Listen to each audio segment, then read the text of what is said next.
ছোড়নে তার নাগবালা অতি ভয়ঙ্কর পৃথিবীতে এসেছে বিষাঙ্গী সাথে এনেছে পাপের বিনাশে করে হুঙ্কার ছে পাপের বিনাশে করে হুঙ্কার ছে।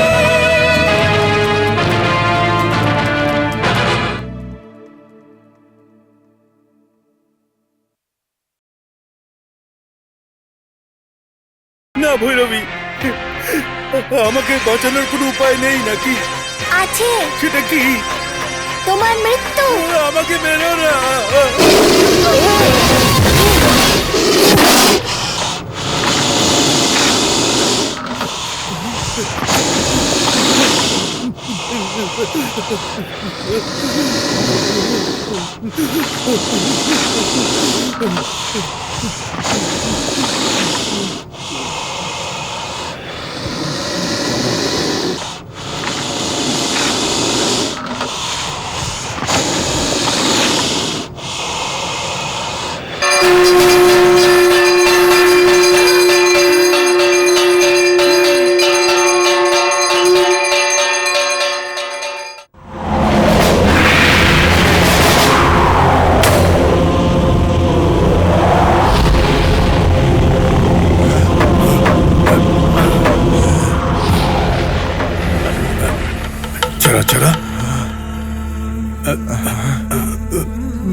জ্যাঠামশাই,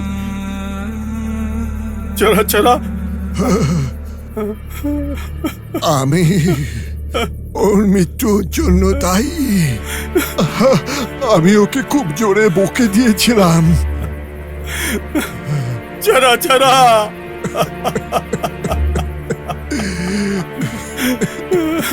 জ্যাঠামশাই, আমার শিষ্য চলে গেল। আমার শেষ শিষ্য ছিল, সেও চলে গেল। চারা চারা, আমার আমার আমার শেষ শিষ্য ছিল, এও চলে গেল। কাঁদিস না, কাঁদিস না। আমি আছি তো, আমি আছি তোর সাথে। আমি সব সময় তোর সাথী হয়ে থাকবো। তুই ভয় পাস না, একদম ভয় পাস না।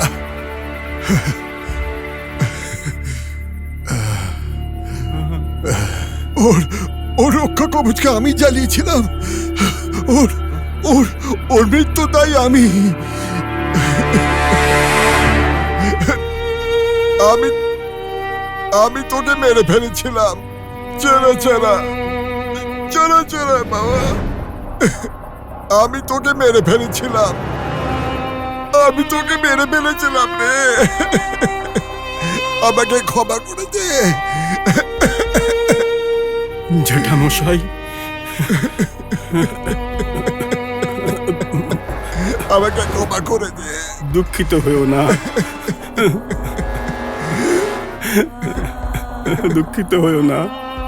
আমরা এরকম কাঁদতে থাকলে কিছু লাভ হবে না। তাহলে কি করতে হবে তুমি বলো? দেখো বাবা, এই সময় তুমি নিজের সমহিনী শক্তি প্রয়োগ করো। প্রয়োগ করো, প্রয়োগ করো বাবা, এক্ষুনি করো। ওই নাগ ভৈরবী এখানেই আশেপাশে আছে, চুপ করে আমাদের দেখছে হয়তো। বুঝেছ বাবা? হ্যাঁ বুঝেছ? নিজের সমহিনী শক্তির প্রয়োগ করো। ওই নাগ ভৈরবের গল্প শেষ করে দাও, শেষ করে দাও ওকে।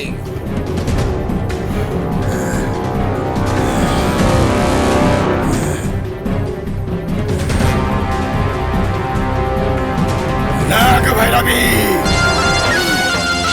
আকস্যা আকস্যা আবহায়া, আকস্যা আকস্যা।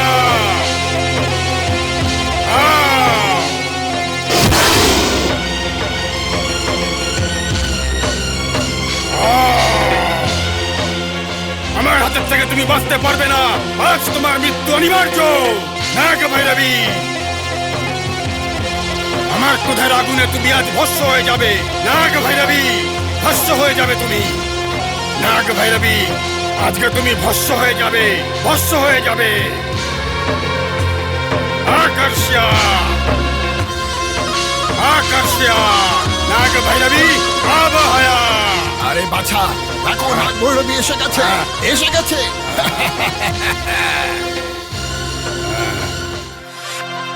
এসে গেছো তুমি নাগ ভৈরবী। হ্যাঁ।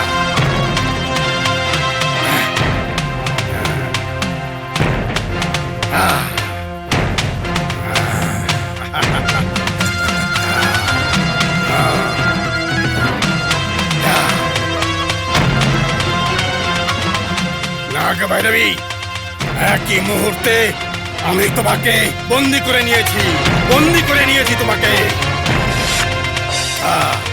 নাগ ভৈরবী, নাগ ভৈরবী, আমি তোমাকে বন্দি করে নিয়েছি। এসো নাগ ভৈরবী, নাগ ভৈরবী।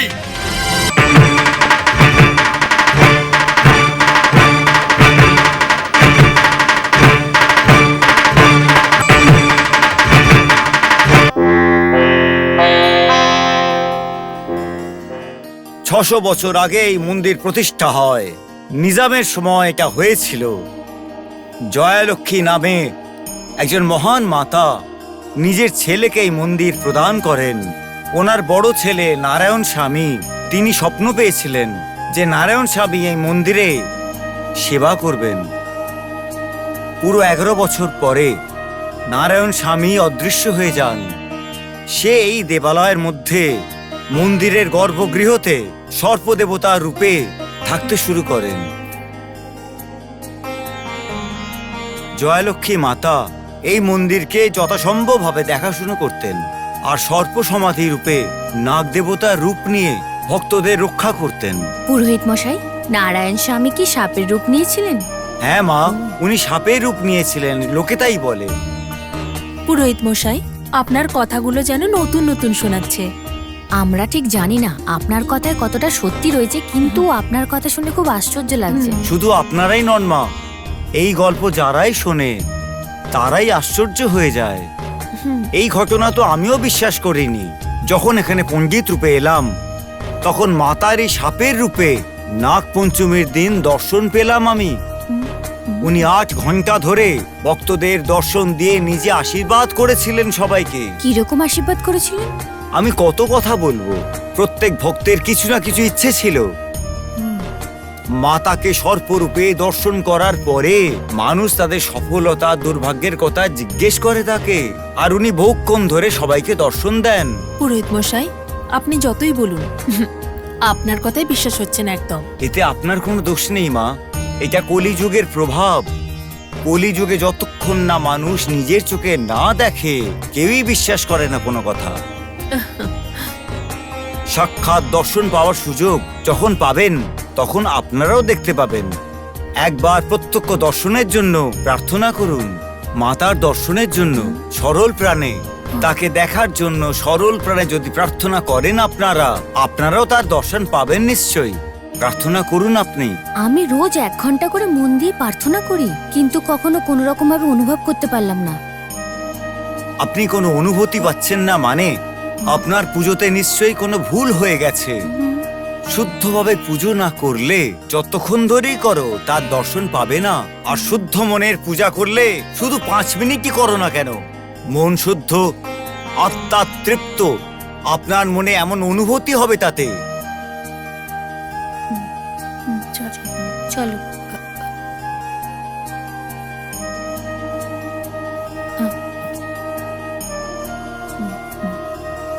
বৌদি, পুরোহিত মশাই একদম সঠিক বলেছেন। পুরোহিত মশাই, আপনি যা বলছেন একদম সঠিক বলছেন। আমার বৌদি পুজো করার সময় বাচ্চাদেরকে স্টোভ অন অফ করার ইনস্ট্রাকশন দেন। যদি দাদাভাই এসে যায় তখন বলেন, তুমি একটু দাঁড়াও, আমি তোমাকে খাবার দিয়ে দিচ্ছি। তুমিও না বৌদি, কি যে বলো। আমি কি বললাম তোমায়? 1 ঘন্টা ধরে পুজোর সমস্ত বইপত্র পড়ে নেওয়াটাই সবকিছু নয়। অন্তত পক্ষে 1 মিনিট, হ্যাঁ। 1 মিনিটে ভক্তিতে শ্রদ্ধাতে ভগবান সন্তুষ্ট হন।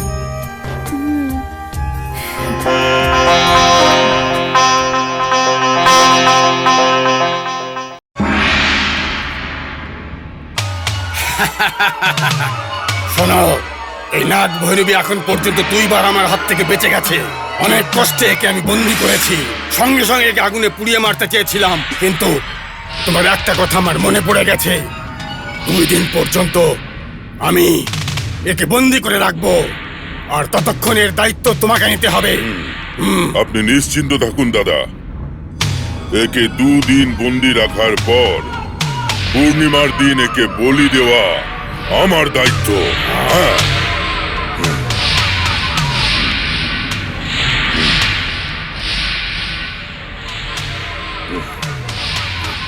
যাও আর এই দাহ সংস্কারের প্রস্তুতি নাও। এখন যাও। হ্যাঁ গুরুদেব।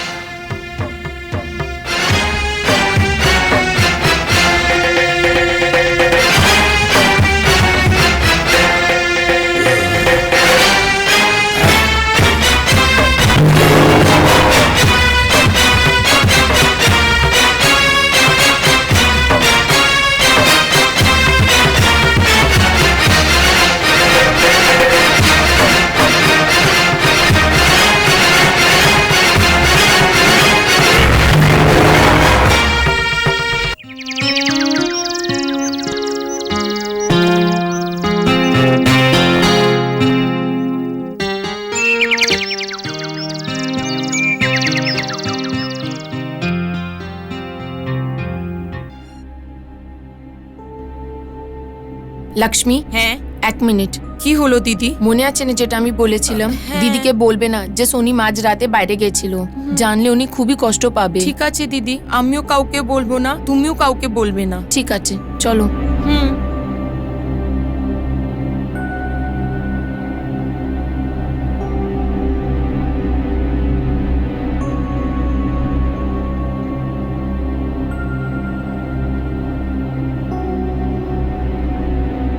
মা, আমাদের সোনিকে আমাদের ফেরত দিয়ে দাও। মা, ইন্দ্রাণীকে যদি পেয়ে যাই তাহলে 100 বার ওঠা বসা করব।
এটা কি স্যার, একটা ডাউট ছিল, কি এগুলো সব? আপনি মন্ত্র প্রয়োগ করলে আমাদের কি হবে? মন্ত্র? যদি ও তন্ত্রের প্রয়োগ করে তাহলে? তন্ত্র? এই, আমি কে বলো? I am from investigation department, বুঝতে পারলে? Yes, sir. এই, আমি ইন্সপেক্টর, তাই না? Yes, sir. That's correct. দেখো চালারা, ও মন্ত্র করুক কিংবা তন্ত্র করুক, মন্ত্র সঙ্গে তন্ত্র করুক বা তন্ত্রের সঙ্গে মন্ত্র করুক, বুঝতে পারলে না? Yes, চল। sir.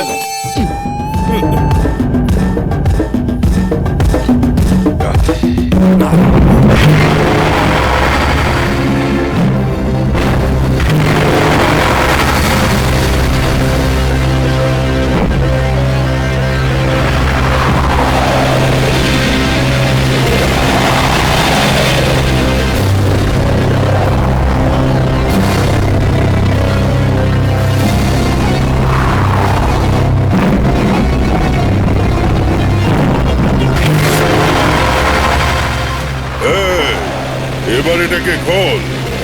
আজ আমি একে চরম শিক্ষা দেব।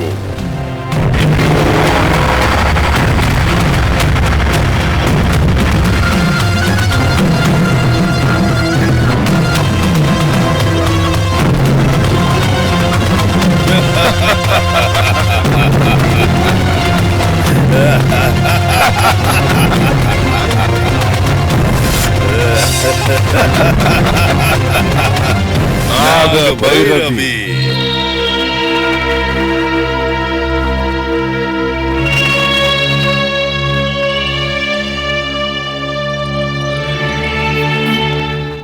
দিদি, এটা কি হলো নীলু? আমি মন্দির যাবার কথা বললাম যখন, তখন তুমি মানা করলে, তাহলে এখন কেন এলে? ওই শনি তোমার সাথে এসেছে না? না, আমাদের সাথে তো আসেনি, বাড়িতেই তো রয়েছে।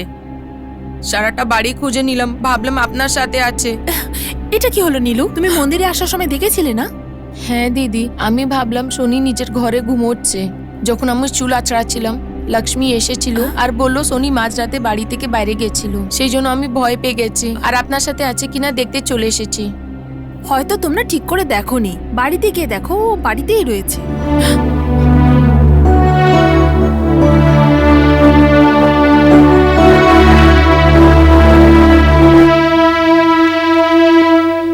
দিদি, সত্যি পুরো বাড়ি খুঁজে নিলাম, সব জায়গা দেখলাম, সোনি কোথাও নেই। মাঝরাতে সোনিকে বাড়ি থেকে বাইরে যেতে লক্ষ্মী দেখেছে। দিব্যি খেয়ে বলছি দিদি, আমি নিজে ইন্দ্রাণীকে বাড়ি থেকে বাইরে যেতে দেখেছি। টিপ পরে, চুল খোলে, এদিক ওইদিক দেখতে দেখতে বাইরে যাচ্ছিল। লক্ষ্মী, তুমি কি পাগল হয়ে গেছো? যা খুশি ইচ্ছা বলছো। আমি সত্যি বলছি দিদি, বিশ্বাস করুন। এই কথাটা তুমি সকালবেলা কেন বলোনি? চুপ কেন লক্ষ্মী, বলো এই কথাটা সকালে কেন বলনি? ক্ষমা করে দিন দিদি, আমি ভাবলাম আমি ঘুমের ঘরে ঠিক করে দেখতে পাইনি। আরে বৌদি, এসব কি হচ্ছে? আমরা যখন থেকে এখানে এসেছি তখন থেকে সোনির ব্যাপারে কিছু না কিছু হয়েই চলেছে। মনে হয় সোনি কোনো বিপদে রয়েছে। ওকে আমরা কি করে বাঁচাবো? বৌদি, তুমি ভয় পেও না, সোনির কিচ্ছু হবে না, চিন্তা করো না বৌদি। দিদি, আপনি কাঁদবেন না, শান্ত হয়ে যান। সোনি যেখানেই হোক না কেন, আমাদের নাগ দেবী তাকে বাঁচাবে। প্লিজ দিদি, কাঁদবেন না। কেঁদো না বৌদি, কেঁদো না। নাগ ভৈরবী, পূর্ণিমার দিন আমি তোকে শেষ করে দেব, তোকে বিনাশ করব।